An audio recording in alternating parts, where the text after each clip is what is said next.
The Chicago Bulls get a win over the Milwaukee Bucks, showing a lot of the heart that Chicago Bulls fans have been waiting and wanting to see from this team since the season started. We're going to talk about what all went into that win, how the Bulls executed. We're also going to talk about how the Bulls looked without Zach LaVine and DeMar DeRozan. And now we do know that Zach LaVine is actually going to be missing a week sidelined with that foot injury. We're going to get into all that and more right after this.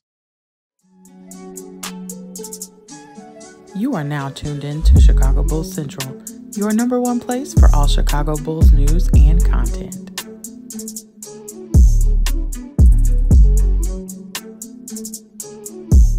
What's going on, Bulls fans? Welcome to another episode of Chicago Bulls Central, your number one spot for everything Chicago Bulls related. I'm the host, Zach Haize, but more importantly, you guys can follow the channel at Bulls Central Pod on every single social media platform we happen to be on. With that being said, let's go ahead and get into the content for today. So first up, we got breaking news. This literally just dropped right before I started recording. Per Shams Charania, Zach LaVine will be sidelined for a full week. He will not return for a week with that foot injury. That's going to add a lot of kind of speculation on what's going on with the Zach LaVine trade. Are they sitting him out to make sure that he doesn't get injured as they look to find a trade partner with him? It's still going to be quite a while. I know, everybody's had the December 15th date in mind. Keep in mind, though, it could push to January 15th where the rookies that were drafted are also eligible to be traded. But this is kind of the next step in the saga of what's going on with Zach LaVine and the Chicago Bulls. So now Zach LaVine is going to be sidelined for a week. We're going to get to see how players now step up with the added shots and things like that. Who's going to go into that starting lineup? It's going to be interesting to see, because if the Bulls do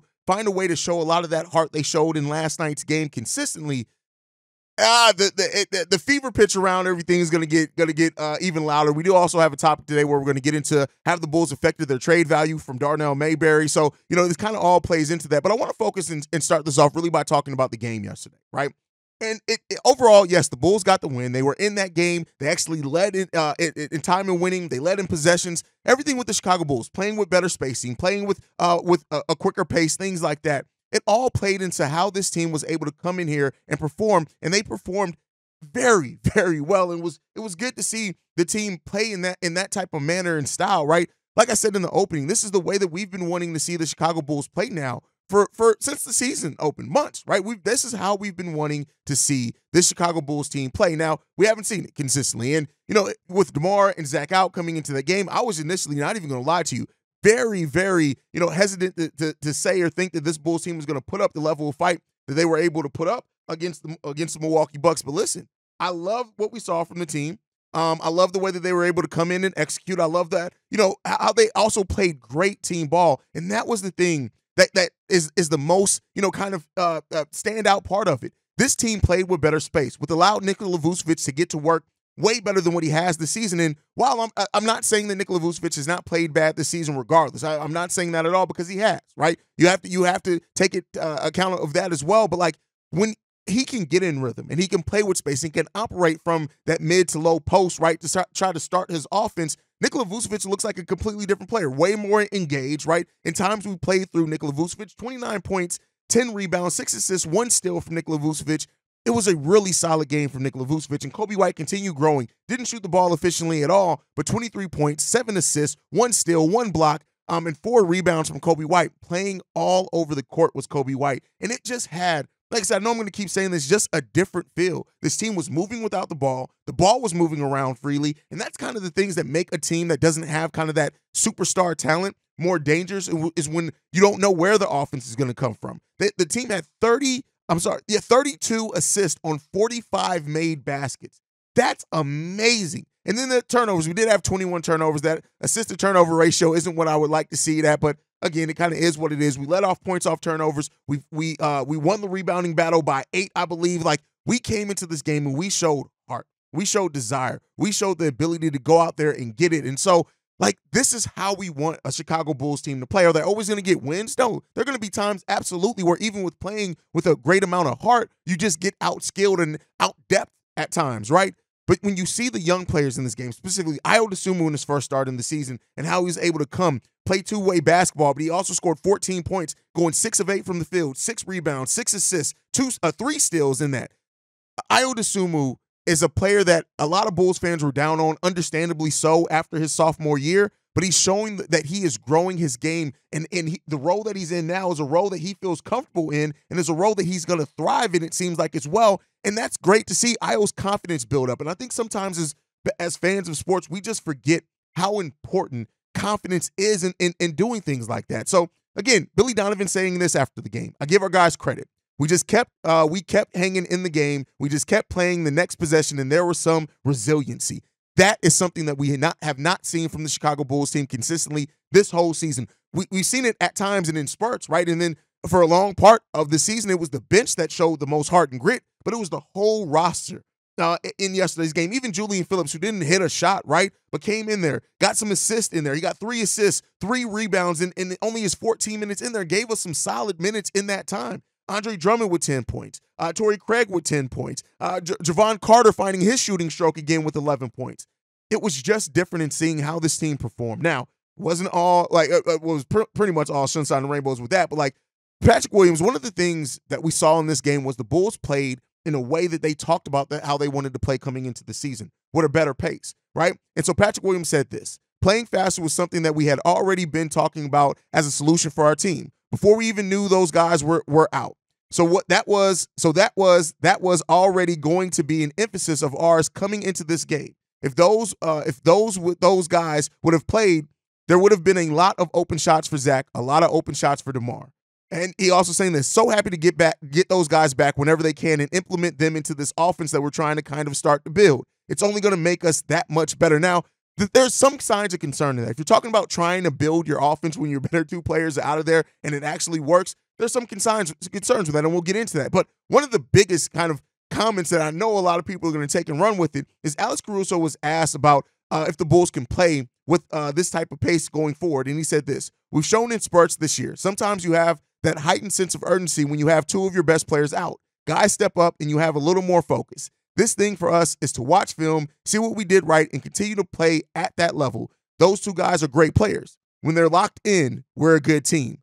Now, I know people are going to take the back end of that comment, when they're locked in, especially with all the conversation around Zach LaVine being checked out. Some people even say maybe DeMar. I haven't felt like DeMar's been checked out. I felt like DeMar may be on a decline finally, but that last sentence in that is going to be what you're going to see a lot of headlines take away from. And I'll say this, right? And the thing that a lot of people are going to come out and say now, especially now with Zach LaVine being out a week as well, is what does the way that this team played last night really mean for how Zach LaVine, or the stuff around Zach LaVine, has impacted the mentality of this team so far this season?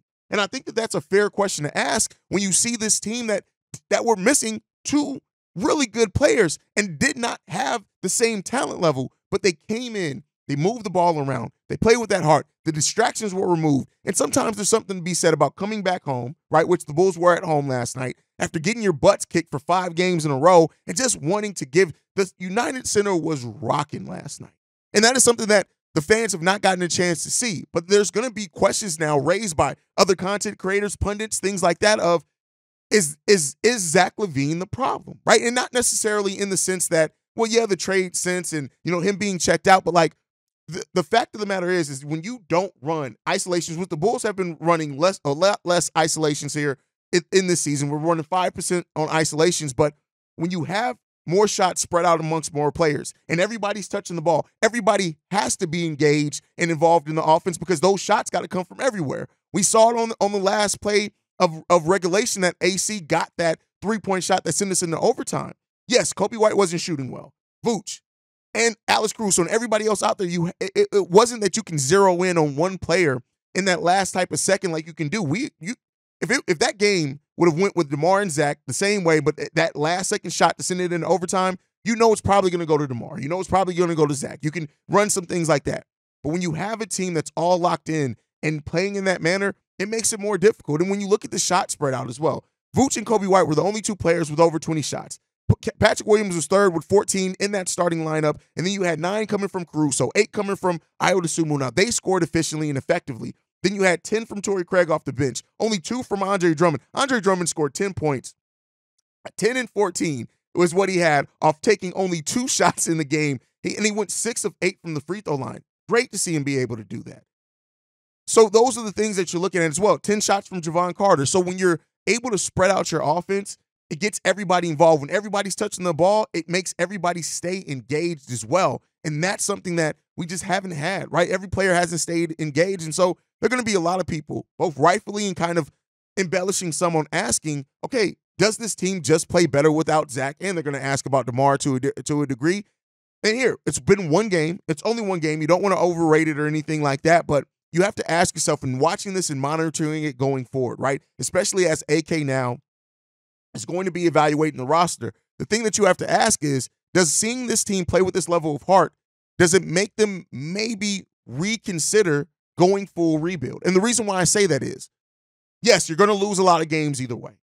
But with the heart and determination that this team played and with how engaged they had to be, hell, we got Patrick Williams showing some emotion yesterday, right? But in having a team that everybody has to be engaged just by the nature of you're going to use your full roster, everybody's going to get touches, maybe AK and Eversley look at this, which, you know, everything that we've heard so far has said that they don't necessarily desire to go full rebuild.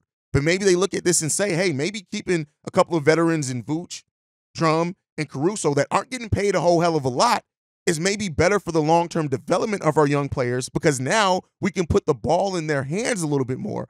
One thing that I've always talked about with Patrick Williams, for example, is development reps. He hasn't gotten that. Now, that's not to say that he still doesn't have other aspects of his game that he should have been working on and been able to impact the game on, but in having players get more involved in the offense, having an offense that gets everything more spread around, it brings out a different light. So in looking at this, does AK and Eversley now look at this one game? And again, now that you know that Zach LaVine's going to be out a week, do you look at that week and really say, hey, maybe, just maybe, attacking a rebuild rather than try to retool and still try to build a playoff team right away? Maybe take it more time over time. That doesn't necessarily say there's a difference between rebuilding also and blowing it all up and bottoming out. I think there's those three things kind of people use interchangeably, and there's a lot different. You can rebuild and still try to make the playoffs, right? And so it comes to rebuilding the roster, taking down some of the foundations and placing in new ones. Now you can retool, which is like, hey, we're keeping a lot of the foundational pieces. We're just going to add a couple of little in-between pieces that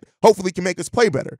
And then there's blowing it all up when you just send everybody off, and then you're probably going to be bad for a little while, and you commit to that, and you're going to be in the lottery trying to find the next star. And like, that's what AK and Eversley have to try to figure out, what's the next step that they want to take for this roster. And when you have the young players step up in the way that they did, and we still need to see more of Julian Phillips, didn't get to see any of Ernulot Batim in the game yesterday either. But when you have players that are playing and performing like that, and the young players are a big part of why you won, and they're growing in their roles, you may have to start reconsidering what your thought process is behind what you want to get out of this Zach LaVine trade and the direction you want the roster to go next after that. Now, again, Vooch is locked in. He has a guaranteed contract for 3 years.